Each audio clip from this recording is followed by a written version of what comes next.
Para sa isang magweweteng, ang lahat ng bagay ay may katapat na anunsyo. Ang bawat pagtatambal sa mga numero ay mahalaga upang tumama. Yon ang madalas na sinasabi ni Flor sa mga mananaya niya. Pero siya rin naman ang madalas na nakikinabang dahil sa bawat panalo ng mga mananaya niya, wala siyang ibinibigay na kahit na magkanong panalo.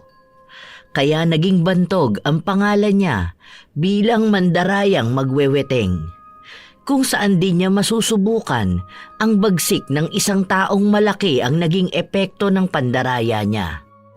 May anunsyo pa ba siyang maibibigay sa sarili niya kung nasa ilalim na siya ng kulam? O bibit-bitin na lang ba niya ang sumpang ito bilang kabayaran ng mga pagkakamaling nagawa niya? Magandang tayaan yung panaginip mo. Di ba, matandang babae na may pusa at aksidente. Pwede yan sa 4:18 o kaya 4:25. 4 ang anunsyo sa pusa, tapos 25 naman sa matandang babae o 18 para sa aksidente. Ano, magkano tatayaan mo ba? Tumanggi ang matandang babae na tumaya kay Flor. Sinabihan pa siya nitong mandaraya naman siya. Dahil kapag nananalo sila, hindi na nila makita si Flor o di kaya sinasabi nito na hindi siya nakapag-remit. Kaya kahit may nananalo na nagtaya sa kanya, walang nakukuha ang mga ito. Simula nun, kakaunti na lang ang tumataya sa kanya. Sikat siya sa kanilang lugar bilang mandarayang magweweteng. Ano ba naman yan? Akong nag-anunsyo, tapos hindi ka sa akin tataya? Ako pa talaga pinagbintangan mo mandaraya. Ay sige nga, nadaya na ba kita noon? Kaya hindi ka na nanalo eh. Ang sama na ugali mo. Sinasabi yun ni Flor habang naglalakad siya palayo. Tinitingnan niya pa ang mga listahan niya pero kakaunti lang ang tumaya sa kanya. Kaya mas lalo siyang nainis. Pagtigil niya sa tindahan, dumukot siya ng barya sa mga hawak niyang taya at bumili ng sigarilyo. Ilang saglit pa ay dumating ang isa pang magweweteng na si Junior. Ay bakla, balita ko, paldo ka kahapon ah. Magkano taya nung tumama kagabi? 50. Ang bait pa nga binigyan pa akong balato. Oo nga pala, hindi na naman kita nakita kanina. Hindi ka na naman nag-remit no. Hindi naman ako nagpataya ngayon ano. Mamaya na lang sigurong gabi. Napapagod ako. Alam mo na, matanda na. Sus, anong hindi ka nagpataya? Nagpunta ako sa bahay nila Susan, sa'yo daw siya tumaya. Alam mo, sa pandaraya mong ganyan, panigurado kung makakahanap ka ng makakatapat mo. Hinit-hit muna ni Flor ang sigarilyo. Matapos nito ay itinapon niya sa lapag para apakan. Sa kanya hinarap si Junior. Ikaw matandang bakla ka. Siguro, ikaw ang naninira sa akin sa mga mananaya, ano? Baka ikaw ang makahanap ng katapat dyan sa pagiging sugapa mo. Hoy, sugal to. Huwag mo masyadong karirin. Ay, makaalis na nga. Panay pa ang salita ni Flor habang naglalakad siya pabalik sa bahay nila. Sa paglipas ng mga araw, naging matumal ang mga tumataya sa kanya. Matagal na niyang gawain ang pagpapataya sa weteng. Noon kasi, siya lang halos ang pinagtatayaan ng mga tao sa kanila hanggang sa dumating si Junior. Napapansin din kasi ng mga tao ang pagiging magulang niya kapag may tumatama. Minsan kulang-kulang ang pera na ibinibigay niya, pero mas madalas na wala siyang binibigay. Habang naglilibot-libot si Flor, napansin niya ang bagong lipat sa kanila. Be, bagong lipat lang kayo dito, di ba? Ah, opo Ale. Nung nakaraang araw lang po kami nakalipat dito ng asawa ko. May anak ka na ba? Ang bata mo pang tingnan ah. Ilang taon ka na ba? 30 na po ako, tapos yung anak ko magto 2 years old na po sa susunod na araw. Oh, talaga? Sakto yan. Baka hindi mo tayaan na weteng. Baka manalo ka pa. Di ba may panghanda ka pa? Hindi po kasi talaga ako tumataya ng ganyan, Ale. Pasensya na po ah. Saka po may trabaho naman ang asawa ko. Kahit paano makakalabas naman po kami. Saka hindi naman po kami naghahanda ng bongga. Ito naman, ngayon ka lang naman tataya eh. Subukan mo lang, wala namang mawawala. Tayaan mo, 2.20. Yan ang magandang anunsyo ngayon. Panay din kasi ang labas ng dos ngayon. Tapos hindi pa lumalabas yan. Subukan mo lang, kahit 50 lang. Tumanggi si Gina pero masyadong mapilit ang matanda kaya napilitan na lang siyang tumaya. Hindi naman siya umaasa na mananalo siya sa ganoong sugal at kahit noon pa man ay hindi na talaga siya tumataya. Aksaya lang kasi sa pera para sa kanya ang ganon. Pero para matigil si Flor ay inilabas niya ang huling pera niya na dapat ay ipambibili ng biskwit ng anak niya. Nang kinahapunan, kung saan lumabas na ang bola, ang taya ni Gina ang lumabas. Tuwang-tuwa si Flor dahil 15,000 yon. Uy, ang sarap! Ang bango talaga ng pera! Oh, may pinatama ka na naman. Ano na naman kaya ang gagawin mo dyan? Ay, kawawa naman ang taong maluloko ng matandang to. Maging fair ka naman, Flor. Ibigay mo yan sa tumama. Hoy, bago ka magsalita ng kung ano-ano, sana inalam mo muna kung sino ba ang tumaya. Akin to. Ako ang tumaya nito dahil anunsyo ko to nung nakaraan pa. Inaalagaan ko nga to eh. Manahimik kang panot na bakla ka ha? Inggit ka lang eh. Palibasa, mga tira-tira ng mga tumataya lang sa'yo nakukuha mo. Kita mo tong perang hawak ko ha? Gusto mo bang sampaling kita nito? Hoy, matanda ka rin. Alam ko naman na hindi yan sa'yo. Ipagkakalat ko yan sa lahat para malaman nila kung sino ba sa kanila ang tumaya sa'yo. May naloko ka na naman. Ewan na lang talaga sa karma mo. Inggiterang bakla ka. Ang lakas mo talaga makasira ng mood ano? Ang saya-saya ko tapos gaganyan ka sa akin. Bakit ba? Hindi ka naniniwala na akin to, ha? At wala akong pakialam kung ipamalita mo yan sa lahat dahil wala ka namang mapapala. Talagang hindi ako naniniwalang sa'yo yan. Pambili nga ng yosi wala ka tapos makakataya ka ng 50. Saka hoy, kilala na nila ang karakas mo rito. Basta, malalaman ko rin kung kaninong taya yan. Che! Umirap lang si Junior habang naglalakad siya paalis sa harapan ni Flor na ipinapaypay pa ang tig-1,000. Umuwi na rin si Flor na may malawak na ngiti. Wala siyang balak na ibigay kay Gina ang pinanalo nito dahil ang katwiran niya ay sa kanya naman ang galing ang numero at kung hindi niya naman ipinilit yon ay hindi naman siya tataya. Kinabukasan, naggrocery si Flor. Hindi rin siya muna nagpataya dahil ayaw niyang balikan si Gina. Baka magtanong pa yon sa kanya. Nagbayad din siya ng bills at winaldas ang pera sa kung ano-anong bagay. Isang pamilya rin silang nagpunta sa mall, kaya nagtaka ang asawa niya kung saan siya kumuha ng pera. Hanggang ngayon, hindi mo pa rin sinasabi sa akin kung saan ba talaga galing tong pera mo. Baka nangutang ka na naman, ha? Alam mo naman na ang lalaki nila magpatubo. Paano kung kapusin tayo ng pera sa sahod ko? Ilang araw na kaming walang pasok, kaya panigurado ko mababa lang ang sasahurin ko. Ano ka ba? Nasa labas tayo, nagsasaya, pero problema naman ang gusto mong pag-usapan. Hindi ko to inutang ha, at pera ko talaga to. Tumama ako ng weteng, maliwanag. Kaya huwag ka na mag-alala dyan. May grocery naman tayo dyan at nakabayad na ako ng kuryente. Tara na, kumain na tayo. Sigurado ka bang sa'yo talaga yan? Oo nga. Ikaw, nagpapaniwala ka na sa mga tsismosong kapitbahay eh. Bakit ko naman itatakbo ang taya nila ha? Mga inggit lang yon kapag mas tumatama pa ako kaysa sa kanila. Tingnan mo nga kung nanloloko talaga ako. Eh di sana, wala nang tumataya sa akin.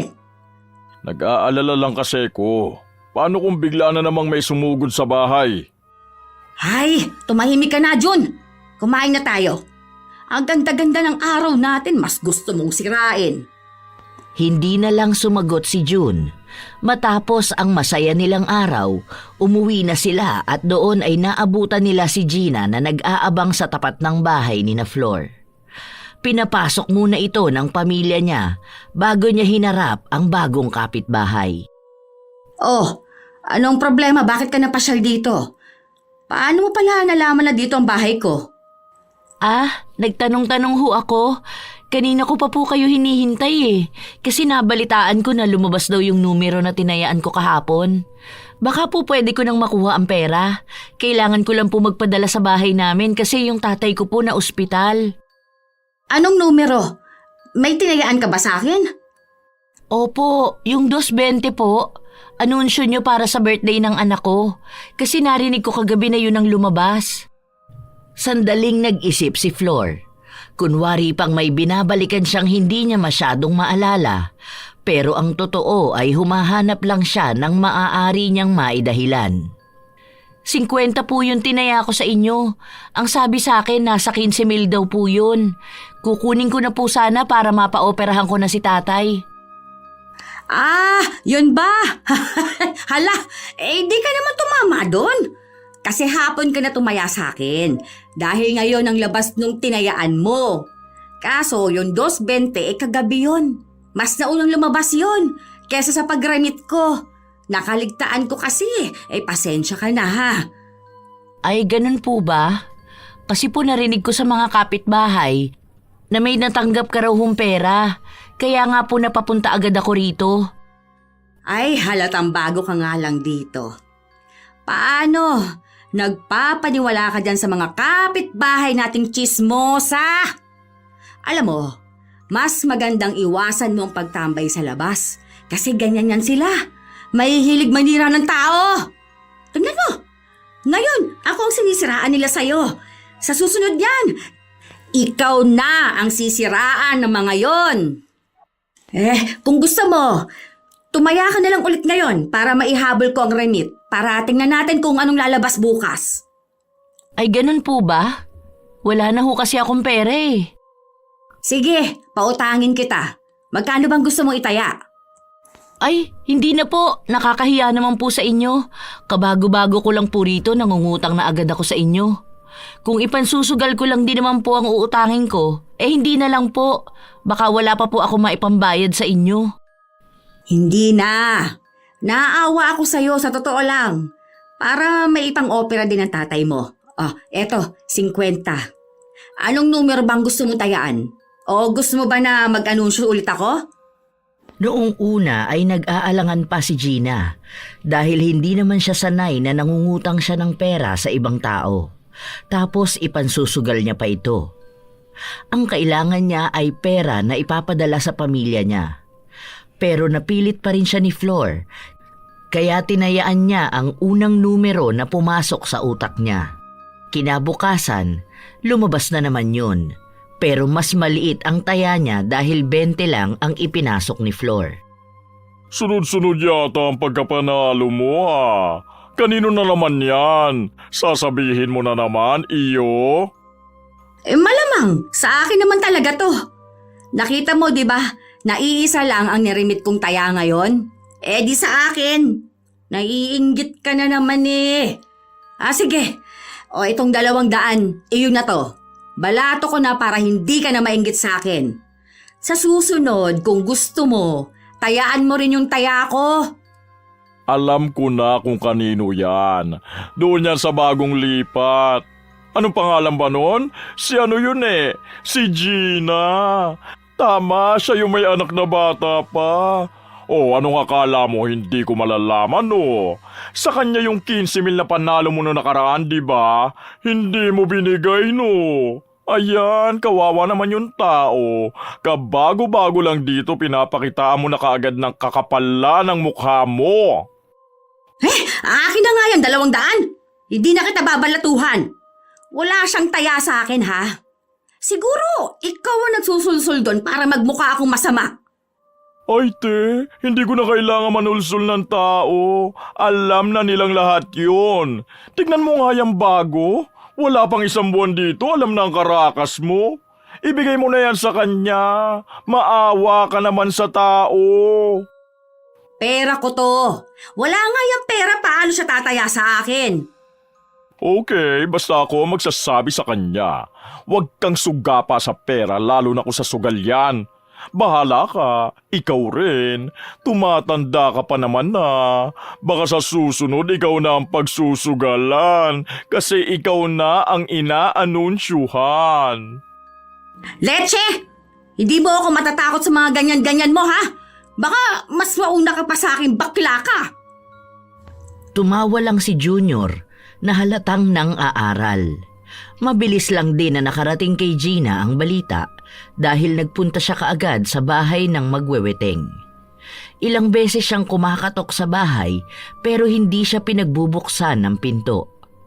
Ilang oras din na naghintay doon si Gina dahil ang akala niya ay walang tao. Nang sumapit ang gabi, umalis na rin ito dahil may inaalagaan pa siyang bata. Doon lang nakapagbukas ng ilaw ng bahay si Flor. Ano ba yun? Ang tiyaga naman nun masyado. Ang tagal niyang nakatambay sa labas, oh. Nakakagutom naman. Makabili na nga lang ng ulam sa labas. Hindi pa tuloy ako nakapagluto dahil hindi ko mabuksan ang ilaw. Inutusan ni Flor ang anak niyang kararating lang. Pinabili niya ito ng lutong ulam para bago dumating ang tatay nila ay nakahain na ang pagkain sa lamesa. Sakto naman na magkasabay na dumating ang mag-ama. Oh, andito ka na rin pala. Sandali lang, maghahain lang ako ng pagkain. Ano yung nabalitaan ko? Ano na namang balita? Ikaw kung kailan ka tumanda, saka ka naman nahilig sa pakikinig ng chismis. Yung bagong lipat dun malapit kina Joel. Yung si Gina. Tumaya daw yun sa'yo pero wala ka ibinigay sa kanya. Umamin ka nga sa akin, Flor. Yung pera mo noong nakaraan, sa kanya ba dapat yun? Saka kaninang umaga daw meron din.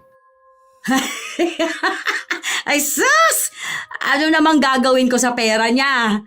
Kung sa kanya talaga yon, sana, ibinigay ko na.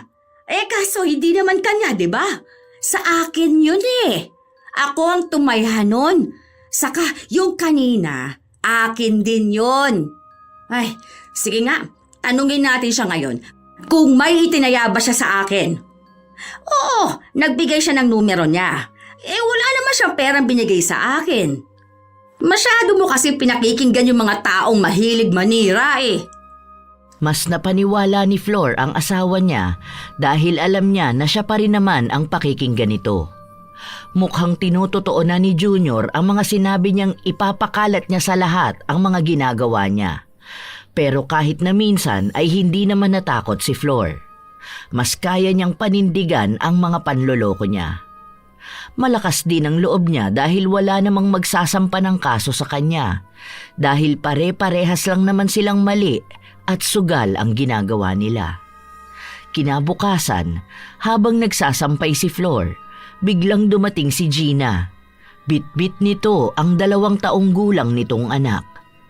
Magandang araw po, Aling Flor. Oh, anong ginagawa mo rito? Ayan ba yung anak mo? Ay, ang cute pala no? Nagpunta po ako rito sa inyo kahapon kaso wala yatang tao. Oo. Umalis kasi kami kahapon. Nagpunta kami ng birthday. Anong ginagawa mo ba dito kahapon? May kailangan ka ba sa akin? O tataya ka ulit? Hindi pa ako magpapataya ngayon. Kaya baka sa susunod na araw na lang. Abala pa ako eh. Tingnan mo, ang dami kong labahin. Naaalala niyo po ba yung tinayaan ko nung nakaraang araw? May nakapagsabi po kasi sa akin na tumama raw po ako. Baka po pwede ko nang makuha. Kahapon pa po kasi naghihintay sa bahay eh. Kailangan ko pong magpadala. Yun na lang po kasi ang maaasahan ko sa ngayon. Yung asawa ko po kasi hindi kinakaya yung gastusin. Naaawa na nga po ako eh. Ang dami na niyang pinapasok na trabaho ngayon.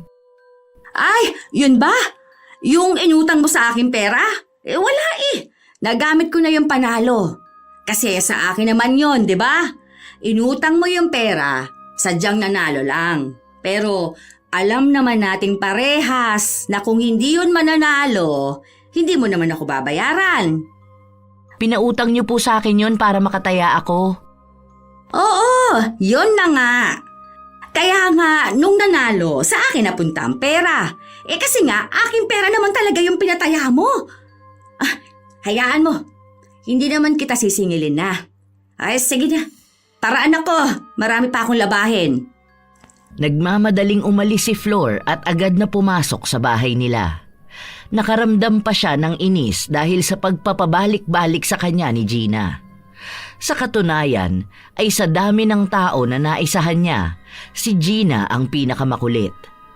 Makalipas ang ilang araw, naubos na ang pera ni Flor, kaya nagsimula na naman siyang magpataya. Pero wala na talaga ni isa ang gustong magpaubaya ng taya nila dahil na rin sa naging usap-usapan tungkol sa magkasunod na panalo ni Gina, pero wala man lang siya nakuha kahit na magkano. O ano? Wala na bang tumataya sa'yo? Bakit hindi ka na lang kasi ulit tumaya sa sarili mo? Total lagi ka naman kamong nananalo, di ba? Go! Itaya mo na yung anunsyo mo! Ay, try natin. Ano kayang anunsyo sa mandaraya at matanda? Huwag mo kong sinisimulan ngayon, Junior, ha? Sinabi ko sa'yo, baklang hukluban ka. Magkakagulo tayo ngayon. Ay, wow! Nanakot pa ngayon. Ibang klase talaga, no?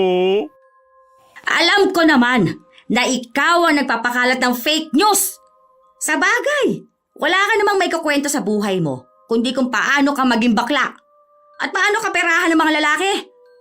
Kaya tuwan-tuwa ka kapag pinag-uusapan yung buhay ko. Hoy, makinig ka nga maigi sa mga sinasabi mo. Bakit naman namin pag-aaksayan ng oras ang buhay mo? Saka hindi yun fake news at lalong hindi yun chika-chika lang. Totoo naman daraya ka eh. Hindi mo ibinibigay sa mga tumatama ang pera nila. Wag ako. Sa tagal mo nang ginagawa yan, lahat na nang narito alam yan eh. Kawawa nga si Gina. Kinailangan ng pera nung tao, kinuha mo pa? Anong nangyari? Ayun, natsugi ang pudra niya. Sana naagapan pa kung nakapagpadala siya ng pera. Kaso kinamkam mo. Hindi ko kasalanan na namatay ang tatay niya. Ako bang doktor, ha? Bakit sa akin mo isisisi na wala siyang naipang-opera doon? Sumugal siya. Ano ang asahan niya? Paano kung hindi siya nanalo? Hindi rin naman siya mapapa-opera. Ayun na nga, kung hindi sana siya tumaya, hindi siya asa na may magiging pera siya. Kaso tumaya siya tapos tumama pa. Kasalanan mo pa rin yon. Umiinit ang tensyon sa dalawang magweweteng dahil sa sagutan nilang dalawa. Pilit na sinisisi ni Junior si Flor dahil sa pag-angkin nito ng pera na pinatama ni Gina. Pero pinagpipilitan naman ng matandang babae na wala siyang kinalaman sa kamalasan na dinanas ng pamilya ni Gina. Umiinit na rin ang ulo ni Flor kaya nasisigawan na niya ang kausap niya. Tanging si Junior na lang ang tumigil sa pagsasalita at umalis. Dahil kahit naman pagtalunan pa nila yun, wala naman na silang mababago sa nakaraan. Naubos na ni Flor ang pera at hindi na naipa-opera ang tatay ni Gina. Habang naglilibot si Flor at naghahanap ng mananaya, nakita niya si Gina na nagwawalis sa labas ng bahay nila. Nilapitan niya ito at tinanong kung tataya. Nakikiramay ako sa nangyari sa tatay mo, Gina. Gusto mo bang tayaan yan? Mas maganda yan, baka lumabas pa. Hindi na po. Ayoko na pong tumaya. Saan ka ba natatakot? Hayaan mo kasi ang sinasabi ng ibang tao tungkol sa akin. Masyado kang nagpapa-apekto sa kanila. Saka, di ba? Hindi naman akong dahilan kaya namatay ang tatay mo. Baka kasi oras na niya yun. Isa pa, kung hindi nyo naman talaga siya kayang ipa-opera, hayaan nyo na. Matanda naman na siguro ang tatay mo. Nag-aalala lang ako. Baka kasi sa akin mo yon sinisisi. Bakit mo naman iisipin na ikaw ang sinisisi ko? Depende na lang kung may ginawa ka. Aba, wala akong ginagawa ha. Mabuti akong tao. Saka, tagakuha lang naman ako ng taya ah. Ang weteng ay klaseng sugal. Hindi mo pwedeng iasa dyan ang mga bagay-bagay. dahil bibihira lang ang pumapaldo. Saka yung huling panalo mo, aking pera yun eh. Pinautang lang kita.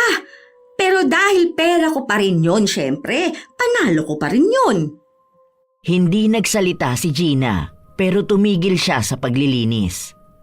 Ilang sandali pa, noong paalis na si Flor, tinawag niya ito. Tataya ako. Eto, 20 ulit. 15-18. Ayun! Sige, ako nang bahala dito ha. Kapag tumama ako na mismo mag-aabot sa'yo. Kaya huwag ka na masyado mag-isip ha. Hayaan mo lang ang sinasabi sa'yo ng mga tao tungkol sa akin. Inggit lang ang mga yon. Kahit hindi naman talaga sila nananalo sa wedding. Walang naging kibo si Gina. Bumalik siya sa paglilinis. Si Flor naman ay umalis na rin. Ibinigay niya ang taya sa kabo pero binawasan niya ito ng 10 piso dahil bumili siya ng sigarilyo. Katulad sa nauna, tumama na naman ang numerong tinayaan ni Gina. Halos malunok ng matandang magweweteng ang usok ng sigarilyo nang malaman niya ito. 3 beses pa lang na nagtataya sa kanya si Gina, pero sa 3 beses na yon, hindi ito pumalya. Kaya labis ang tuwa na nararamdaman ni Flor. Inisip niya na kung ganun palagi ang mangyayari, kahit na si Gina na lang ang patayain niya, at kapag nanalo ito ay hindi niya ibibigay. Hindi naman din lumalaban sa kanya ang babae, kaya wala siyang magiging problema. Kinuha niya ang panalo, pero nagtago na naman siya sa bahay nila.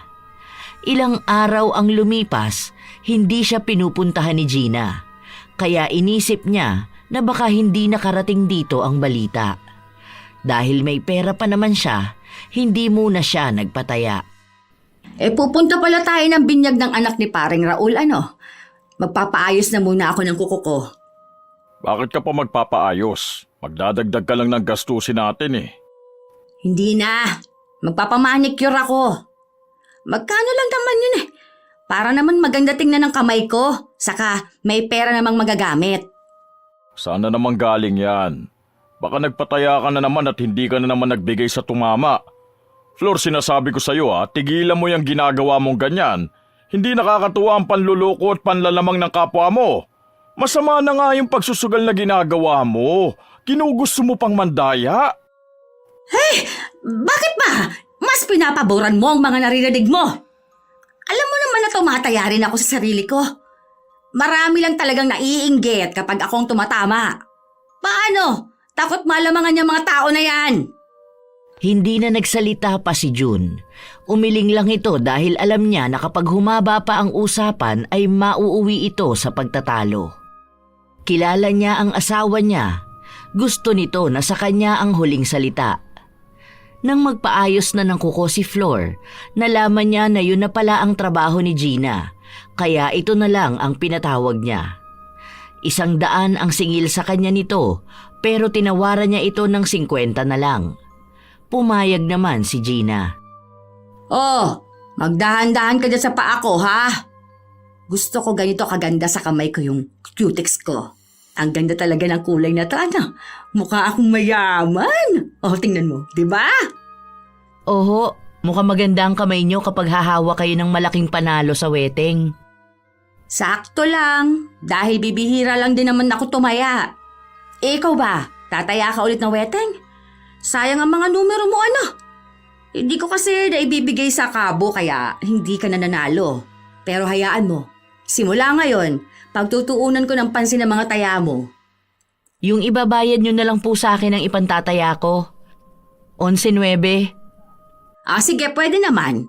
Saan mo naman nakukuha ang mga tinatayaan mo? Parang may swerte ka ata sa ganyan. May ibig sabihin ba yung tinayaan mo ngayon? Malalaman niyo rin po ang ibig sabihin niyan sa mga susunod na araw.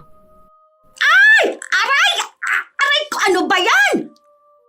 Nasipa ni Flor ang manikurista matapos niyang makaramdam ng hapdi sa hinlalaki ng daliri niya sa paa. Agad namang natumba sa kinauupuan niya si Gina habang hawak ni Flor ang paa niya. Ang sakit! Ano bang ginawa mo? Ayan o, nagdurugo na. Ang tanga mo naman! Sinabihan na kitang huwag mong kutkutin! Na-murder mo pang kuko ko! Nakakainis naman talaga! Ay, nakakagigil ka! Baka masipa kita dyan! Pasensya na ho kayo, Aling Flor. Hindi ko po sinasadya. Kailangan lang po kasi talagang matanggal yung ingrown nyo. Ang tigas din po kasi.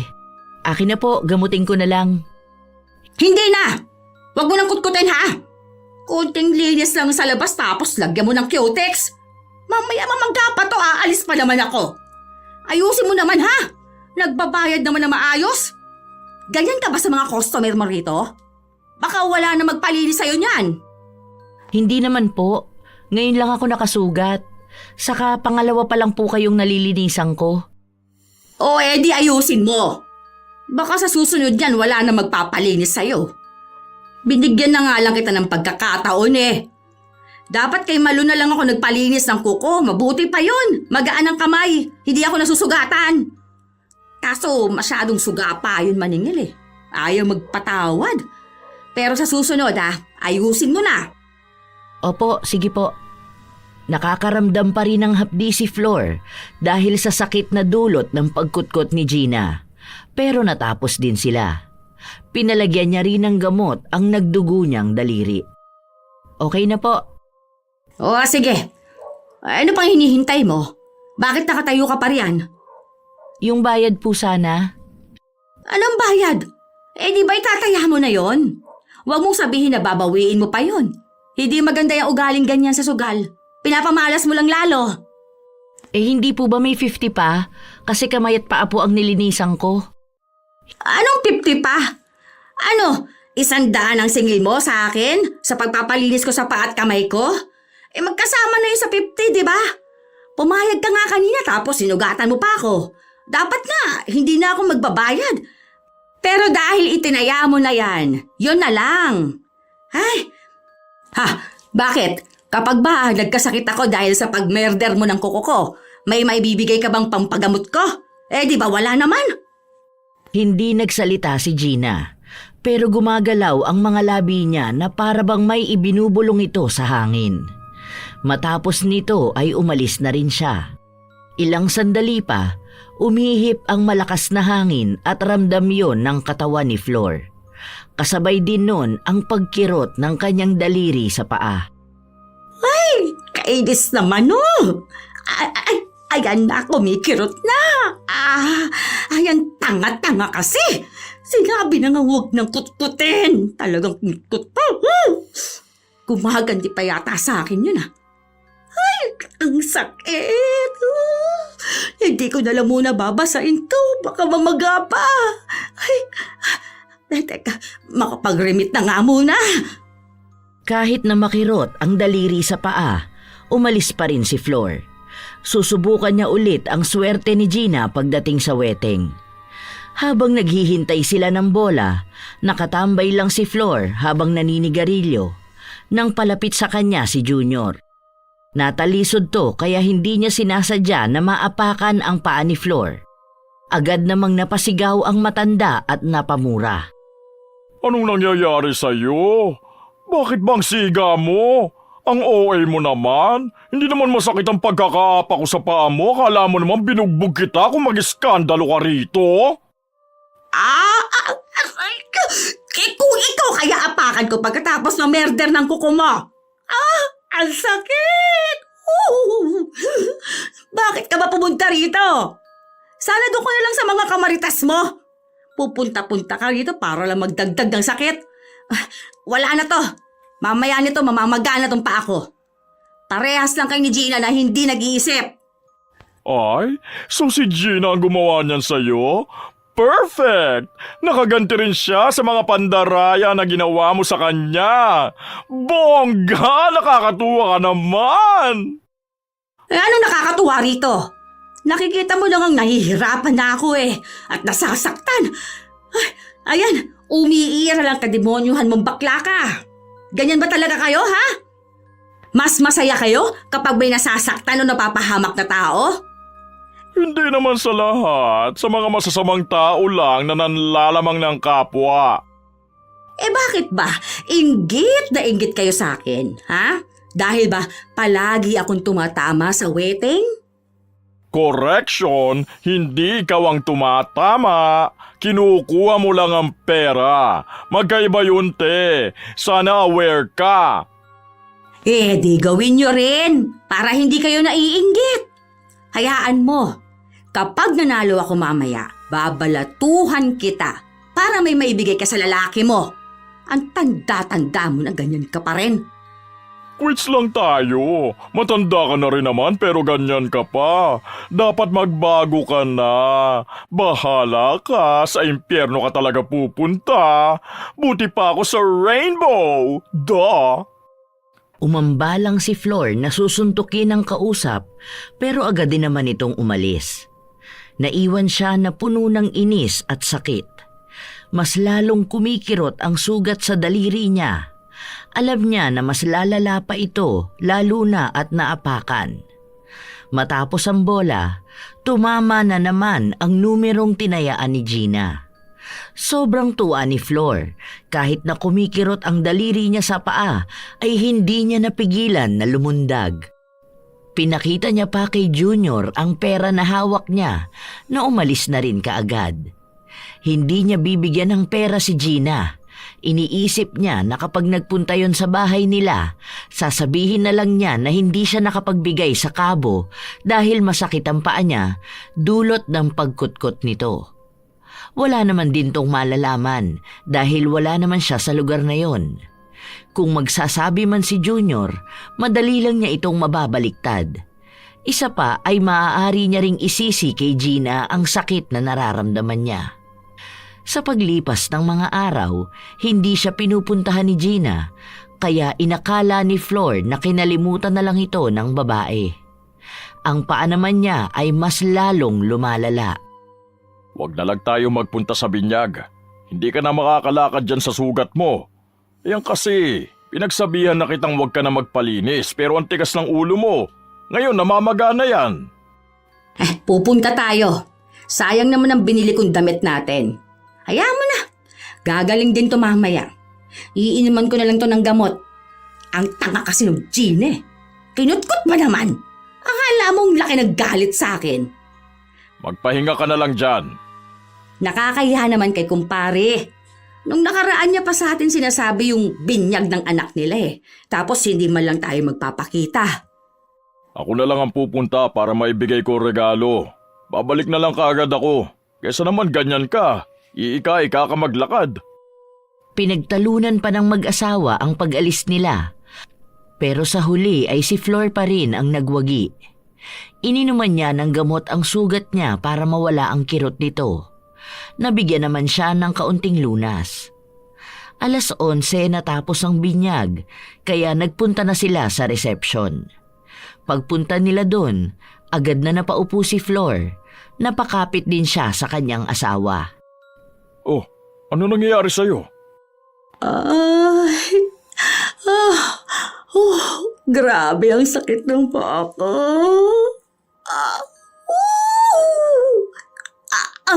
Ang sakit! Kumikirot siya parang kinakalkal ang laman. Ayan na nga bang sinasabi ko sa'yo eh. Ang tigas kasi ng ulo mo. Sinabi na nga na sa bahay na lang muna tayo. Tara na, magpaalam na tayo kina pare. Uwi na tayo. Ano ba kasi ang pinaggagawa mo sa sarili mo, Flor? Pinigilan pa ni Flor ang asawa niya pero hindi na niya ito nasundan pa. Marami kasing tao. Baka hindi na naman sinasadyang maapakan ang paa niya at mas lalo lang siyang masaktan.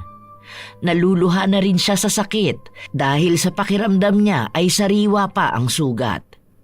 Kinukutkot ang laman niya at parabang namamanhid na ang kabuuan ng kanyang paa. Habang may mga taong lumalakad palapit sa kanya, napapasabi ang mga ito na ang baho. Sa pagbalik ng asawa niya, maging ito ay nakaamoy ng mabaho at napatakip ng kanyang ilong. Oh, bakit ganyan ka? Maduwal-duwal ka pa.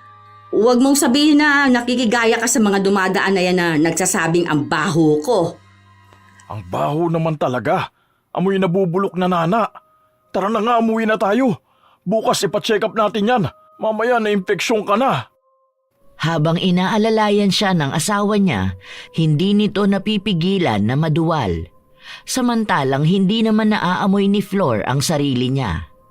Inaaway niya pa si June dahil naiirita siya sa pagduwal nito at pagtatakip ng ilong. Ilang sasakyan na rin ang tumanggi sa kanila dahil sa amoy ni Flor. Ayaw ng mga driver na maiwan ang amoy sa kanilang sasakyan. Kaya nagbayad na lang sila ng triple na pamasahe para lang maisakay sila. Pagpasok nila sa bahay, mas lalong lumala ang amoy dahil sa kulob ang kanilang kwarto. Doon na rin nasuka si June. Binuksan niya lang ang bintana at doon niya inilabas ang pagsuka niya. Grabing baho naman yan, Flor. Bumabaliktad ang sigmura ko. Nakakapanindig balahibo pa. Hindi ko kaya matulog dito ngayon. Ikaw na lang muna. Doon na lang muna ako sa mga bata tatabi. Sabihan mo na lang ako kung may kailangan ka. Hindi na siya naghintay pa na magsalita si Flor dahil nagmamadali siyang lumabas ng kwarto. Labis na pagtataka naman ang nararamdaman ni Flor. Sinubukan niya pang amuyin ang sarili niya pero wala namang pagbabago. Nang tingnan niya ang paa niya, doon na niya napansin na may mga nana na lumalabas sa kuko niya. Nakakadiri yung tingnan. Kailangan niya yung linisan kaya nagpakuha siya sa asawa niya ng mga magagamit niya.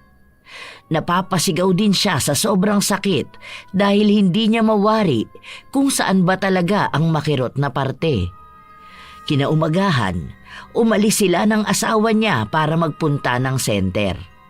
Wala na rin ang kakaibang amoy sa kanya pero may kirot pa rin sa daliri niya. Niresetahan siya ng doktor at nagpaturok din siya ng antitetano. Nang makauwi sila, nasa lubong ni Flor si Gina. Tahimik lang itong naglalakad at napatingin sa kanya. Dahil sa dami ng mga naging gastos niya, ito ang napagbuntunan niya ng inis. Nakikita mo bang nangyayari sa akin? Ikaw ang may kagagawa nito kung bakit ako nagkakaganito eh. Naubos na sa pagpapagamot ko tong pera ko. Leche naman oh. Ano ba yan, Flor? Huwag mo isisi sa iba nangyayari sa'yo. Ikaw ang pinagsabihan kong wag na magpalinis ng kuko pero nagpupumilit ka pa. Hindi niya kasalanan kung naubos ang pera natin sa mga binibili nating gamot mo. Mas kinakampihan mo pa yan siya ngayon? Kung sana, nag-ingat lang siyang linisin ang kuko ko. Hindi sana ganito, di ba? Wala na nga siyang naitutulong sa akin eh. Nagbigay pa siya ng pasakit. Pasensya na po kayo. Hindi ko naman ho talaga sinasadya. Kung gusto niyo po, magtataya na lang ulit ako sa wedding. Tapos kapag tumama ako, babalatuhan ko na lang ho kayo para pampagamot niyo. May halong pang-iinsulto ang mga salita na yon para kay Flor. Pero naisip niya na kapag tumama na naman ang tatayaan ni Gina, mapupunta na naman sa kanya ang pera. Nung una ay tinutulan ni June ang pagtaya ni Gina. Pero nagpumilit si Flor kaya nakuha niya ang pera at ang numerong pinapataya nito. Pag uwi nila sa bahay, dumiretso si Flor sa kabo upang ihabol ang taya. Nag-aabang na lang siya sa gilid para hintayin kung ano ang lalabas sa bola. Nasa isang sulok lang siya, iniiwas ang sarili dahil baka maapakan na naman ang paa niya at lumala pa lalo ang sugat. Oh, dahan-dahan ka sa paglalakad mo ha. Baka mamaya maapakan mo na naman to. Kung kailan pagaling na nga eh, papasakitin mo na naman. Ay grabe, lumala na pala yan. Alam mo, may nabalitaan ako sa mga tricycle driver. Nangyari daw yun kahapon eh. Alam mo na ba yun? Ano? Yung tungkol na naman ba sa akin yan? Yung ayaw nila akong pasakayin dahil sa kaartehan nila? Tumpak! Dahil daw ang baho mo. Totoo kaya yun? Naaamoy mo bang mabaho ako? Nakatahimik lang si Junior. Sinusubukan na amuyin si Flor pero wala naman siyang maamoy na mabaho. Ilang saglit pa, pagpatak ng 11:00, umihip ang malakas na hangin papunta kay Junior. Doon na bumaliktad ang sikmura niya dahil sa napakasangsang na amoy. Yak! Ikaw ba yung naamoy kong bulok? Nakakadiri naman pala talaga! Hindi naman ako mabaho Baka yung bulok na naaamoy mo Yang nabubulok ng ugali. Hindi na napigilan pa ni Junior na tumakbo palayo. Hindi niya matiis ang ganong klase ng amoy. Nung nakuha na ni Flor ang perang naipanalo sa taya ni Gina, umuwi na rin siya. Pero bawat tao na masasalubong niya ay iniiwasan siya. Iika-ika na rin siya kung maglakad dahil kada tapak niya ay kumikirot ang sugat sa daliri niya. Napapansin niya rin na umaagos ang nanaroon. Pagpasok sa bahay niya, napatakbo palayo ang anak niya at napatakip ng ilong. Dapat ay sabay-sabay silang kakain ng tanghalian pero hindi masikmura ng mga tao sa bahay nila ang nangangamoy na sugat ni Flor. Ano ba kasing naaamoy nila sa akin? Hindi naman ako mabaho Ay, ito na namang nagnanaknak na naman ang sugat ko. Aray, ang sakit na naman. Ay, bakit ba ganitong oras to nagkakaganito? Muling nilinisan ni Flor ang sugat niya. Nagpabili na rin siya ng gamot dahil nauubos na ito sa kalalagay niya. Pero nagpapatuloy ito sa pagnanaknak na parang tubig lang na umaagos. Hindi yun tumigil at mas lalo lang ding kumikirot. Kahit na inuman niya yon ng gamot ay hindi nawawala. Mas lalo pa nga siyang nakakaramdam ng sakit kapag nilalapatan niya yon ng gamot.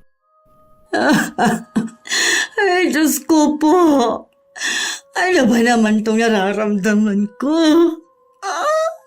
Sobrang sakit talaga. Hindi ko na kinakaya. Parang hinahalukay naman ang laman ko. Kahit ilang gamot pa inumin ko, hindi na talaga tumatalab. Ano ba naman to? Patuloy na umiiyak si Flor dahil sa samot-saring sakit na nararamdaman niya. Ang pera na nakuha niya kanina ay mabilis lang ding naubos. Nakakaramdaman siya ng pagod, hindi niya magawang makatulog dahil nararamdaman niya ang bawat pagkirot. Gusto man siyang lapitan ng asawa niya, hindi naman ito kinakaya ang baho na umaalingasaw mula sa sugat niya. Kahit nga sa labas lang ng pinto ay naaamoy pa rin ito. Lumipas ang mga oras at sumapit ang 9:00. Tumigil ang agos ng nana sa sugat niya at kahit na paano ay nababawasan ang pagkirot. Doon ay tinawag ni Flor ang asawa niya. Nababawasan na rin ang baho ng kwarto. Binuksan pa nga ni June ang bintana para sumingaw ang amoy at nag-spray ito ng alkohol. Ano ba talagang nangyayari sa'yo? Kanina lang sobrang baho ng kwarto tapos ngayon nawawala-wala na. Pero kaninang umaga umaalingasaw. Bakit pa nagkakaganyan ka? Hindi ko rin alam kung ano bang nangyayari. Mali ko ba rito? Sugat lang naman to pero halos pagdusahan ko. Ilang gamot na nilagay ko Kulang na lang laklakin ko ng iba't ibang painkillers dyan para lang mawala tong sakit na to. Ilang araw na ako mukhang baldado. Hindi naman gumagaling. Nakakapagtaka. Napapansin ko na tuwing 11:00 umaatake yan. Tapos nawawala naman ng 9:00.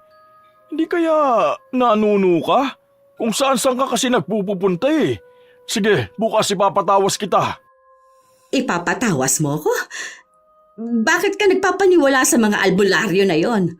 Mamaya peperahan lang tayo nun tapos magbibigay ng peking impormasyon. Ipa-opera ko na kaya to? Baka lumalapat to at maputol pa. Tingnan mo, nangingitim na ang kuko ko. Pati tong daliri ko. Bakit ba ako minamalas ng ganito?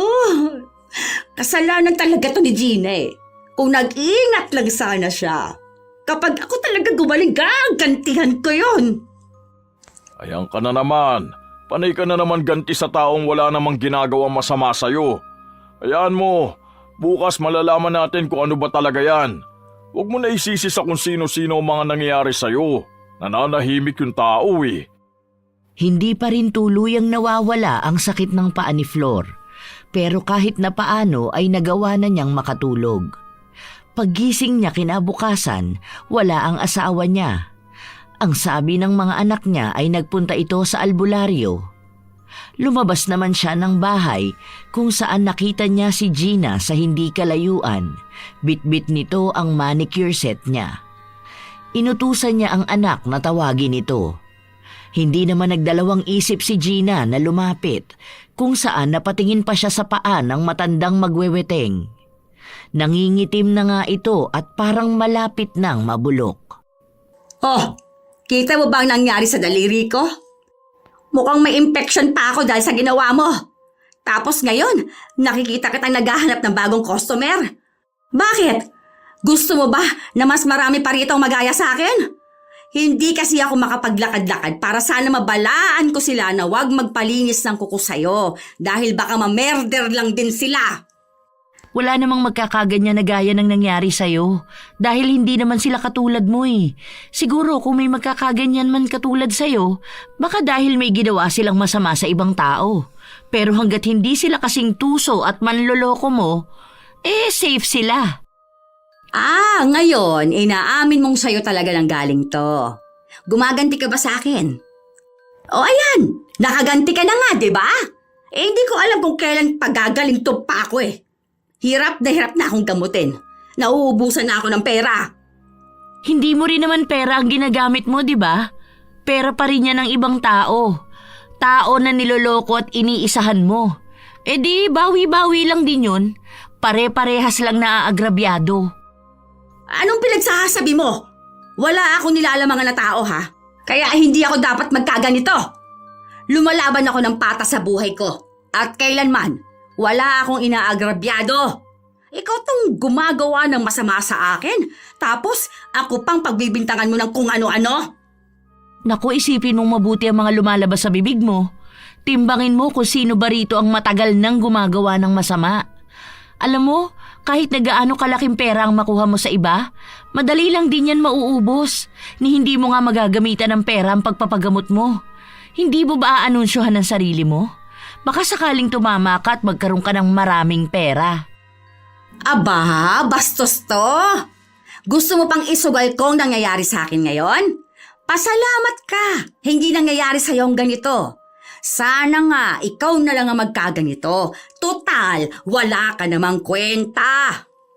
Sandaling natawa si Gina, ngunit hindi maikakaila ng matanda na nakakikilabot ang tunog ng pagtawa nito.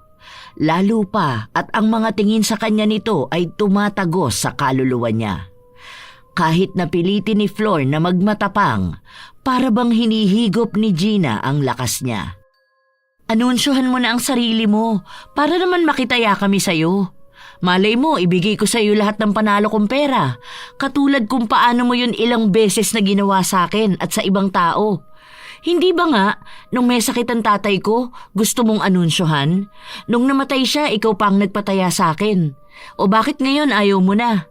Para sana marami ka ulit makuhang pera. Ayaw mo ba nun? Lumayo ka nga sa akin. Nagdadala ka ng malas dito. Kumatok ka nga sa kahoy. Baka mabaya kung anong mangyari sa akin. Ay sabi ka ba ng demonyo? At ganyan ka magsalita? Pati ang tingin mo, dahil pang may malaki akong naging kasalanan sa'yo.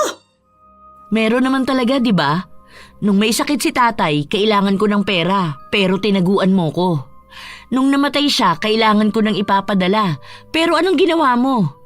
Inangkin mo pa rin yung panalo ko. Ngayon na bumabalik na sa'yo ang mga yun, bakit para namang takot na takot ka masyado? Hayaan mo, hindi ka naman kaagad susunod sa tatay ko. Marami ka pang maaabutan na anunsyo. Yun nga lang, mahihirapan ka na ng mas matagal. Hindi na nakapagsalita pa si Flor dahil umalis na rin sa harapan niya ang kausap. Dinig niya pa ang pagtawa nitong nakakikilabot. Dahil sa takot niya ay napa-sign of the cross na lang siya. Hindi niya mawari kung anong kababalaghan ba ang bumabalot kay Gina. Nang dumating ang mga kaparehas na oras, ay gano'n na lang din ang lala ng sakit na nararamdaman ni Flor. Hindi na rin niya napipigilan na sumigaw. Parang ang gusto na niyang ipaputol ang daliri niya sa paa para lang matanggal ang sakit na yon. Nang makauwi ang asawa niya, naabutan siya nito sa kwarto na hindi tumitigil sa pag-iyak. Inasikaso siya ng asawa niya. Pinainom siya ng erbal na gamot galing sa albularyo. Pero sa halip na gumaling ay mas lalo lang lumala ang sakit na nararamdaman niya. Panay na siya sigaw para lang mailabas ang nararamdaman niya. Naipatawas na kita.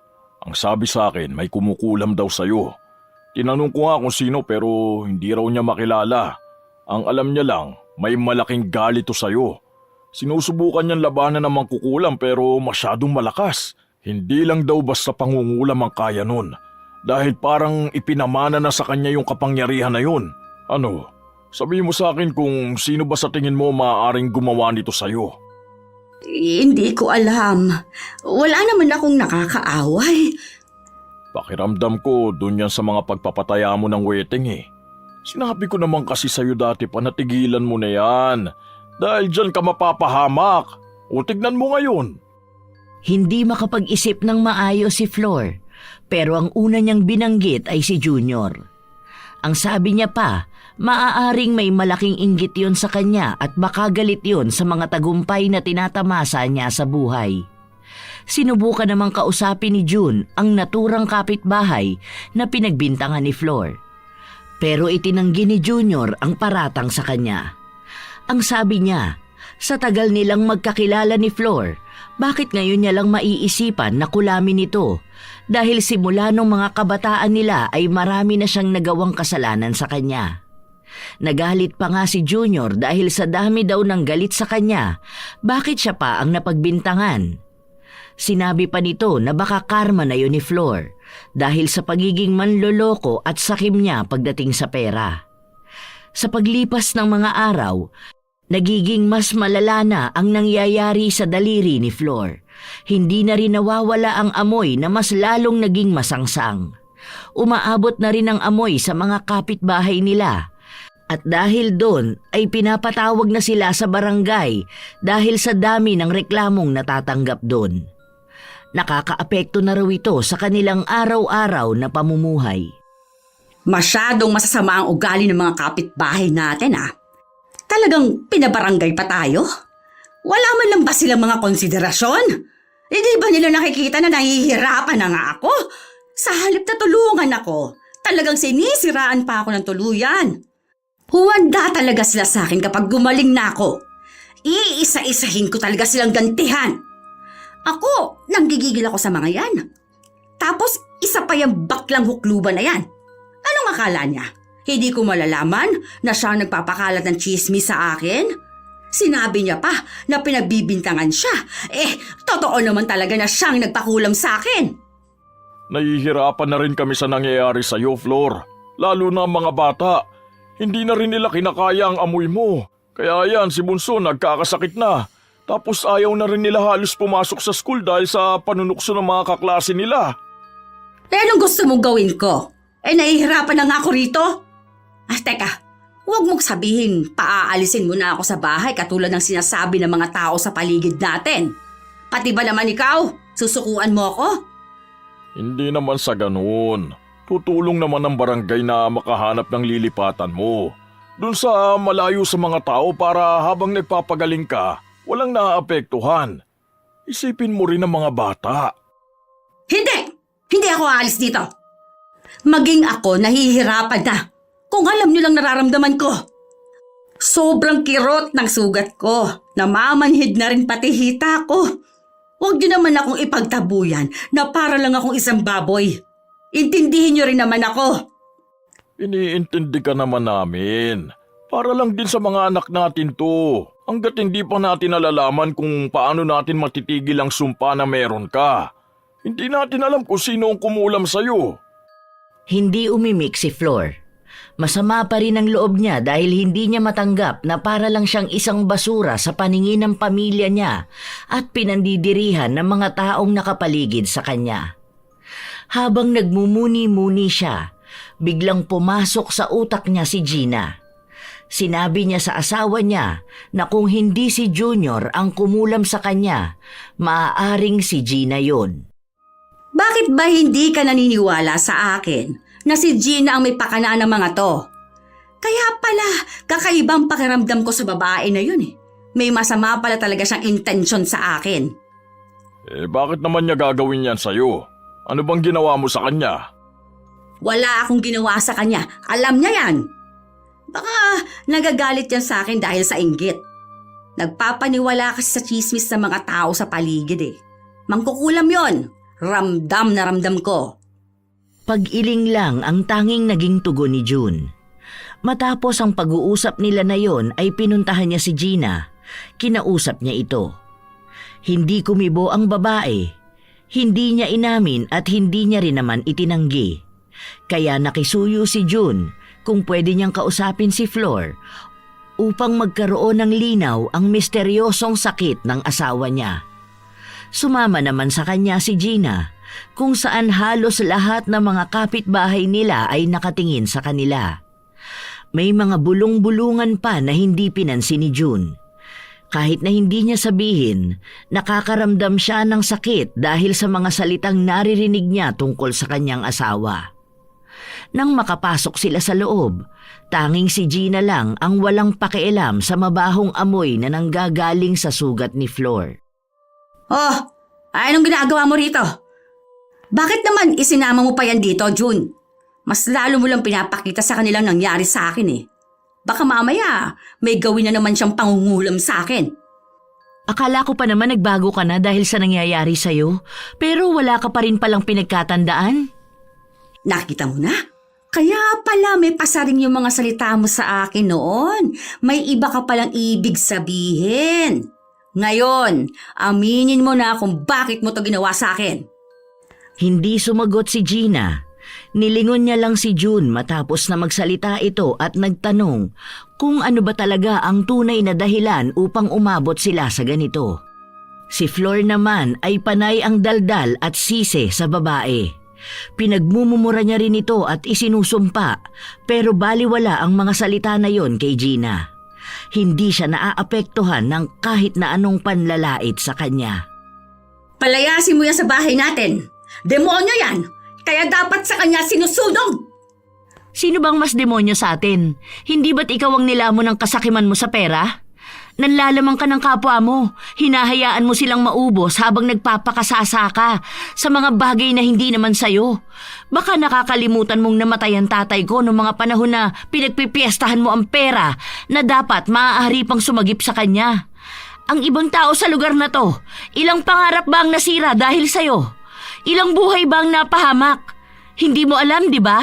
Kasi, paano mo malalaman kung masyado kang makasarili? Ngayon, namnamin mo ang galit ng bawat taong nasa gasaan mo. Hindi lang sa akin galing yan. Para yan sa lahat ng taong nagawan mo ng masama. Bumabalik lang sa'yo, kaya yakapin mo yan hanggang sa kamatayan mo. Dalhin mo yan, kasama ng kasamaan ng ugali mo! Bumigat ang simoy ng hangin sa loob ng kwarto habang sinasabi ito ni Gina. Maging ang mga pakiramdam nila ay naghahatid ng maraming babala. Pero hindi ito maunawaan ni Flor. Nagpatuloy siya ng paninisi sa babae at sa lahat ng taong nakapaligid sa kanila. Pinipilit niyang wala siyang nasaktan, wala siyang naagrabyado, kaya kahit na anong pagpapamukha sa kanya ni Gina, hindi niya tatanggapin ang pagkakamali niya. Napagod na lang ang babae sa pakikipagtalo sa kanya, kaya kusa na itong umalis sa bahay nila. Kinausap pa siya ni June, pero ang sinabi lang sa kanya ni Gina, hindi magiging maayos si Flor kung mananatili sa kanya ang mga paniniwala niya. Hindi maisasalba ng ibang tao ang katulad ni Flor dahil ang tanging kaya lang sumagip sa kanya ay ang sarili niya. Matapos niyang sabihin ito ay tuluyan na siyang umalis. Si Flor naman ay nagpatuloy sa pagsigaw, sigaw na magkahalong sakit at galit. Mga walang hiya kayong lahat! Sinisigurado ko sa inyo, nagagaling ako at iisa-isahin ko rin kayong kulaming lahat. Pinagkakaisahan niyo ako. Anong akala nyo? Wala kayong magiging karma? Wala akong ginawa sa inyong masama. Mga lintik kayo! Gagantihan ko kayo! Maghintay kayo! Dinig ng mga kapitbahay ang sigaw niya at ang pagmumura niya. Nagtitipon din ang mga yon para mag-usap-usap. Nakikita yon ng mga anak ni Flor, kaya naaawa ang tatay nila sa dinaranas nilang hiya. Malaki ang nagiging epekto nito sa kanila, pero ayaw naman siyang pakinggan ng asawa niya. Pinagpipilitan ni Flor na hindi siya nagkamali kahit na minsan. Wala siyang nilamangang tao, kaya bakit siya hihingi ng tawad sa mga yon? Umabot ng gabi ang panay na sigaw at pagmumura ni Flor hanggang sa pinuntahan sila ng barangay kung saan binigyan sila ng 2 araw na palugit. Kung hindi daw nila ililipat si Flor ng bahay, katulad sa napag-usapan sa barangay, sapilitan nila itong kukunin. Dahil sa dami din ng reklamo ng mga kapitbahay sa pambubulabog niya ng sigaw sa kahit na anong oras. Flor, tumigil ka na sa kasisigaw mo. Anong oras na? Nakakaistorbo na sa lahat, pati sa mga bata. Natutroma na sila sa ginagawa mo. May pagbabanta na rin sa barangay. Sa ayaw at sa gusto mo, bukas na bukas lilipat ka na dun sa bahay na bigay ni Kap. Doon ka na muna hanggat wala pa tayo naiisip na paraan para mapagaling ka. Mga walang hiya talaga! Hindi ako papayag na doon ako titira. Alam ko na mukhang bahay ng baboy yon. Bakit kasi hindi mo ako pinagtanggol? Alam naman nating si Gina ang may kagagawa ng mga to. Dapat siyang kinukulong dahil mangkukulam siya. Pinagtatanggol kita. Kung alam mo lang kung paano ka namin ipagtanggol ng mga anak mo. Pero hindi ka namin kayang ipaglaban kung kami na mismo nakakakita ng mali mo. Malaki ang naging pagkukulang ko sa pamilya natin. Dahil kahit na alam ko na ang ginagawa mong pandaraya noon sa mga tao, nanahimik ako dahil ayokong sumama ang loob mo sa akin at ayokong magalit ka. Pero siguro nga, tama lang na bigyan ka ng leksyon para ikaw mismo makarealize ng mga pagkakamali mo. Hindi sa lahat ng oras nasa tabi mo kami para ipaglaban ka. Dahil kung ikaw mismo ang gumagawa na ikasisira mo, mapapagod talaga kaming ayusin ka. Hindi ko na kayang linisin lahat ng kalat mo. Baka siguro kapag malayo na kami sa'yo, doon mo lang malalaman kung ano ba mga nagawa mong mali. Katulad ka na nila. Pare-parehas na kayong lahat na hindi ako maintindihan. Ngayon, nakikinig ka na sa kanila na para bang ako talagang may mali. Dahil meron ka naman talagang mali. Naalala mo ba nung itinakas mo yung pera na pinatama mo? Manganganak noon ang asawa ni Paring Hernan, pero hindi mo binigay ang pera. Doon nagsimula yun, di ba? Umabot pa yun sa halos makipagpatayan ako para ipagtanggol ka sa kanila. Simula noon, lahat na ng perang nahahawakan mo kahit na hindi sa'yo, hindi mo binibitawan. Lahat ng tao rito alam yon. At nagbibingi-bingihan ako sa tuwing naririnig kong pinag-uusapan nila ang pamilya natin. Dahil ayoko isipin mo na wala kang kakampi. Ngayon na nakahanap ka ng katapat, pilit mo pa rin na isinisisi sa ibang tao? Hindi ko na alam hanggang kailan kita kakampihan para lang maramdaman mong mahal ka namin. Napapagod din kami.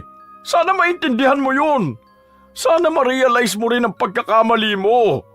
Nanloloko ka ng tao pagdating sa pera. Kaya dapat lang alam mo kung paano mo babayaran lahat ng karmang tinatamasa mo ngayon. Tama si Gina eh. Hindi kita maisasalba kung ikaw mismo hindi mo alam kung paano isalba ang sarili mo. Katahimikan ang bumalot sa loob ng bahay.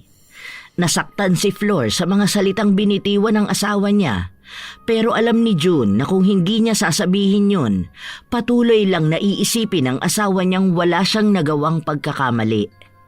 Sa paglipas ng mga araw, naging tahimik si Flor.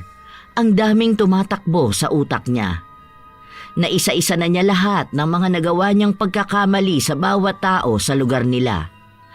Habang nag-eempake ang asawa niya ng mga damit na dadalhin niya bukas para sa bagong bahay na lilipatan niya, kinausap niya ito na kung maaari siyang samahan papunta sa bahay ni Gina.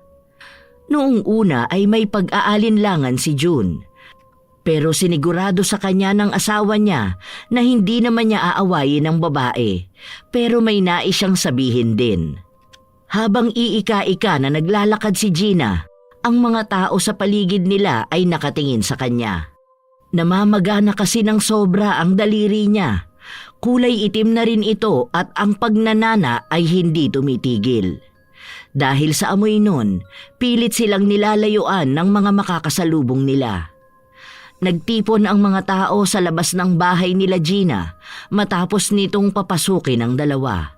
Marahil ay may pagtataka sa mga mukha nila dahil pumayag si Gina na mahaluan ng mabahong amoy ang loob ng bahay niya. Anong pinunta mo rito? Matapos naming makapag-usap ng asawa ko at nasabi niya sa akin ng mga pagkakamali na nagawa ko, dun ko napagtanto na ang dami ko ngang naagrabyadong tao dahil sa panloloko ko. Kahit pa sabihin kong sumusugal sila at ang pagkapanalo ay hindi sigurado, malaki pa rin ang epekto at maitutulong ng pera na yon sa mga problema nila. Hindi ko pwedeng angkinin ang hindi sa akin at itanggi kung ano ang hindi dapat para sa akin. Sana mapatawad mo ko kung nagawa ko rin sa'yo yung mga nagawa ko sa iba. Hindi ko man lang naisip na pare-pareho tayong tao na nahihirapan sa pera. Kaya nga, halos lahat sa atin kumakapit sa sugal dahil nagbabaka sakali tayong manalo at magkapera. Lahat pala ng tao sa paligid ko, nasira ko ang tiwala sa akin. Patawarin mo sana ako, Gina. Pinapangako ko sa'yo na hindi ko na uulitin yon kahit na kailan. Ititigil ko na rin ang pagpapataya ko ng weteng.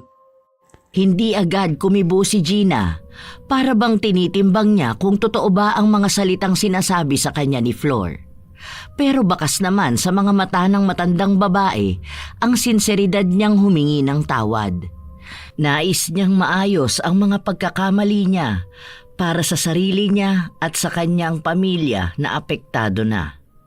Tumutulo rin ang luha niya sa paulit-ulit na paghingi ng tawad. Kulang na lang ay lumuhod siya para lang ipakita na tunay ang pagtanggap niyang nagkamali nga siya. Lahat gagawin ko, mapatawad mo lang ako. Parang awa mo na, Gina. Para sa mga anak ko at sa pamilya ko, gusto kong baguhin ang buhay ko. Patawad. Hindi ka lang dapat sa akin humingi ng tawad. Kung talagang nakikita mo na ang mga pagkakamali na nagawa mo, hindi ba dapat pati sa mga taong naagrabyado mo humingi ka rin ng tawad? Alam mong hindi ka lang sa akin nagkamali. Marami sa paligid mong naghihintay lang din ang paghingi mo ng tawad. Yun lang din ang magpapalaya sa kanila at magpapalaya sa'yo. Kung sa akin lang, tinatanggap ko na ang paghingi mo ng tawad. Pero sana nga, natuto ka na sa mga pinagdaanan mong sakit. Maraming salamat, Gina. Oo, pangako. Aayusin ko ng buhay ko at hihingi ako ng tawad sa kanilang lahat. Maraming salamat. Hindi napigilan ni Flor na yakapin si Gina dahil sa tuwa na nararamdaman niya. Kahit na paano ay nakaramdam siya ng kaginhawaan sa kanyang dibdib. Doon niya napagtanto na sa tagal na niyang ginagawa ang panloloko sa mga tao, ganun din pala bumibigat ang nagiging pasanin niya.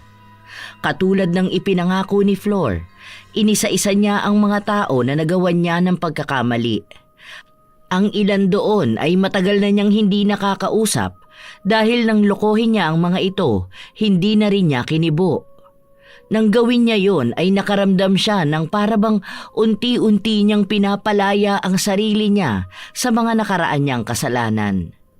Pinatawad siya ng mga tao na yon na kay tagal na rin palang naghihintay na mapagtanto niya ang mga pagkakamali niya. Nang kinagabihan na yon, nagbago ng paunti-unti ang pakiramdam ni Flor, pero kinailangan niya pa ring tirhan ang bahay na pahiram ng barangay. Isang lumang bahay yon na mukhang bodega. Doon siya nagpagaling. Dahil sa pagpapatawad ng mga tao sa kanya, doon niya napapansin na nagiging maayos na ang pakiramdam niya. Hindi na raw siya nangangamoy katulad noon, base sa asawa niya. Isang buwan ang lumipas, tuluyang naghilom ang sugat niya at maaari na siyang makabalik sa kanila. Ang linis ng bahay natin Pinaghandaan niyo talaga ang pagbabalik ko. Siyempre naman, para naman makatulog ka ng maayos dito. Oh, tara na muna, kumain na muna tayo. Nakapagluto na ako ng pagkain natin. Tila bumabalik sa pagiging maayos ang pamumuhay nila. Nagiging maayos na ang mga bata at nakapagtatrabaho na rin si June kahit na pinagsasabay niya ang pag-aalaga sa pamilya niya noong mga panahon na hindi yun magawa ng asawa niya. Maging ang paglabas-labas ni Flor ay hindi na katulad nun na para bang galit na galit ang mga makakasalubong niya. Ngayon ay nginingitian na siya ng mga ito. Nakakakwentuhan na rin niya. Habang naglilikom siya ng mga sinampay niya, napansin niya na palapit sa kanya si Gina. Oh, kumusta ka na? Pupuntahan sana kita sa inyo nung nakaraan, kaso naging abala ako sa bahay. Salamat nga pala ulit. Wala na yun. Ano, gusto mo bang anunsyohan ko na para makataya ka na sa akin? Eto, magweweting naman ni kurista na ako.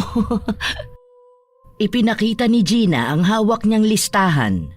Dahil doon ay nagtawanan ng dalawa na para bang matagal na silang magkaibigan.